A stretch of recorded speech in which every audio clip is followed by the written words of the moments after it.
Guys finally मैंने देख लिया भाई one of the most recent time की सबसे हिस्टोरिकल ये समझो माइथोलॉजी कहानी है जिसमें थोड़ी मिक्स हैं एंड वो गॉड से रिलेटेड काफ़ी सारी हैं। स्पेशली जब मैं मूवी देख रहा था मुझे ऐसा लगा कि यार इसमें कुछ और बेटर किया जा सकता था। स्पेशली मैंने इस फिल्म में कुछ कुछ सीन्स ऐसे देखे जो नहीं होने चाहिए थे।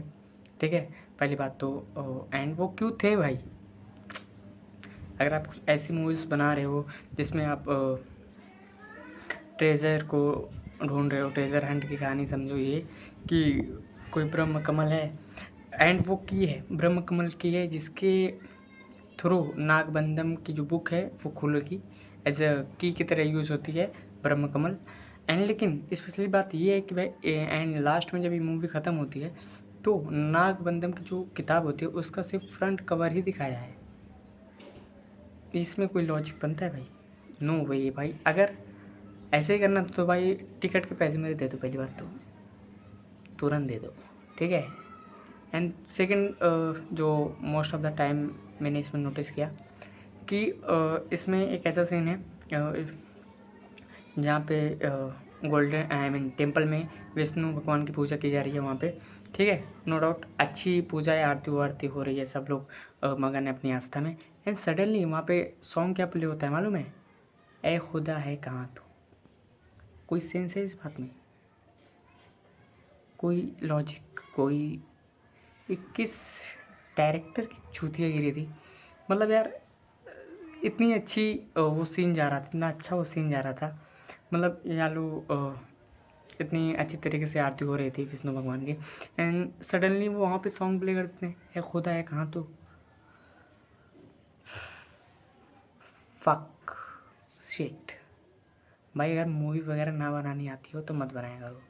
ठीक है, अपना इस तरीके से अगर आप पैसे बर्बाद करोगे किसी के या फिर किसी तरीके से आप इतनी सुअर डायरेक्शन थी भाई, मन कर रहा था पहले ईंटा उटा बहा के पहले स्क्रीन पे ही फोड़ डालो भाई। ठीक है, एंड इसके डायरेक्टर स्पेशली अगर मुझे मिल गए तो पहले गटैया दबाते हैं मुँह आधे पे। अब दूसरी बात तब ये क्या था भाई, कुछ समझ में नहीं आ रहा है मुझे। बेसिकली इसकी स्टोरी मैं बताता हूँ क्या है क्या नहीं है।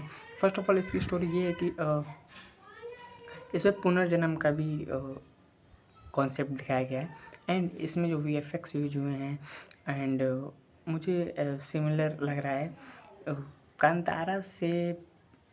बेहतर तो मैं नहीं कह सकता। अगर आपने कांतारा मूवी नहीं देखी है तो ओ नागबंधम अगर आपने मूवी देखी है तो इसकी VFX कांतारा से बहुत ही बेकार है। मतलब बहुत ही मतलब ये मूवी कांतारा में मिलाओ तो बहुत ही एवरेज है ये मूवी नागबंधम।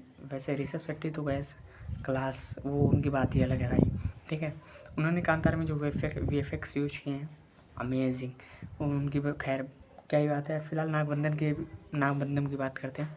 तो बेसिकली स्टोरी ये है कि एक हीरो है जो पुनर्जन्म लेता है, वो भी रक्षा करता है ब्रह्म कमल की एंड ब्रह्म कमल तक उसको पहुंचना है क्योंकि विलन जो है विलन से पहले पहुंचना ताकि वो ब्रह्म कमल उसके सही हाथों में चला जाए एंड देन उसका कोई गलत उपयोग ना हो पाए।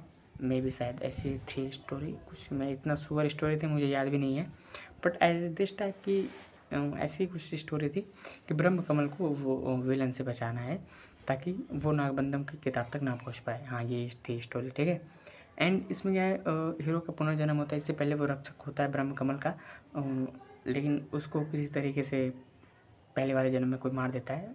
आप जब मूवी देखोगे तो समझ जाओगे। एंड देन जब वो दूसरा जन्म लेता है एंड फिर उसको दोबारा से यही करना होता है कि नागबंधम की किताब को बचाना रहता है विलन से। ठीक है, and villain is a pure. मुझे सिर्फ इस मूवी में विलन का ही एक्टिंग पसंद आया। अरे यार बाल बड़ा हो रहे हैं क्या यार। ठीक है, मुझे इस मूवी में सिर्फ विलन की एक्टिंग अच्छी लगी। वो थोड़ा सा उसने कैरेक्टर में डेवलप किया होगा वॉट। ठीक है, लेकिन विलन की इसमें स्टोरी मुझे बहुत ही अच्छी लगी, मतलब अमेजिंग। ठीक, एक्टिंग स्पेशली ये स्टोरी भाई थोड़ा सी कॉन्सेप्ट नया था इनका। कॉन्सेप्ट इस मूवी में बहुत नया था एंड कुछ नया प्रेजेंट करने की कोशिश थी, बट प्रेजेंटेशन इनकी इतनी ख़राब चल गई, डायरेक्शन इतनी ख़राब चल गई कि मूवी एवरेज ही रह गई।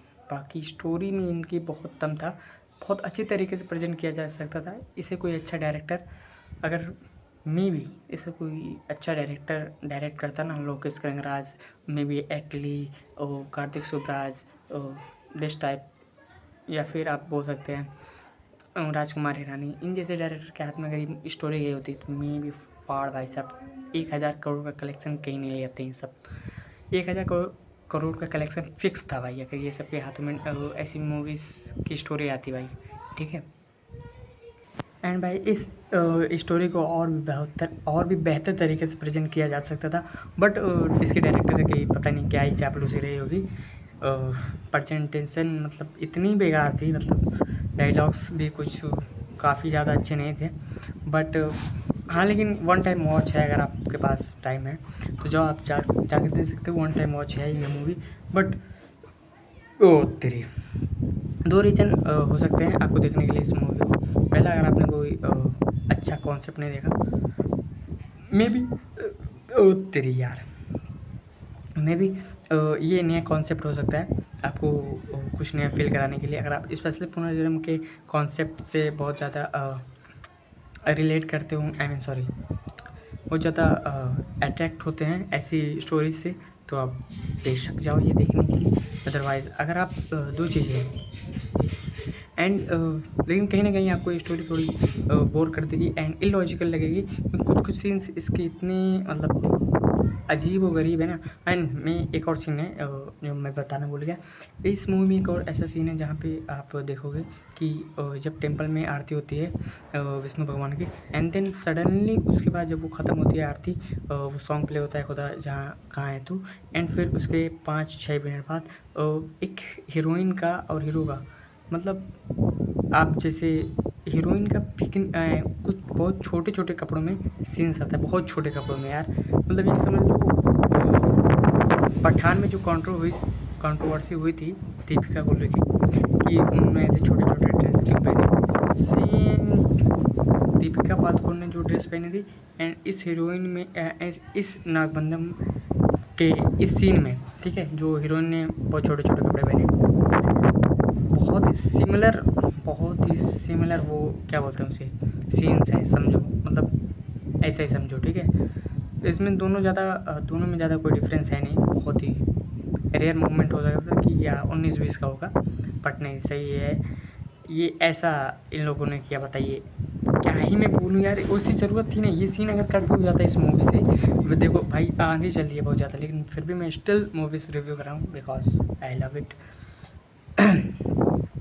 अगर ये सीन कट भी हो जाता तो कुछ ज़्यादा प्रभाव पड़ता नहीं इस मूवीज़ पे, लेकिन पता नहीं मेकर्स ने क्यों, एडिटर ने क्यों इसे रखा इस सीन को, पता नहीं भाई क्या इन लोग की चापलूसी रहती है।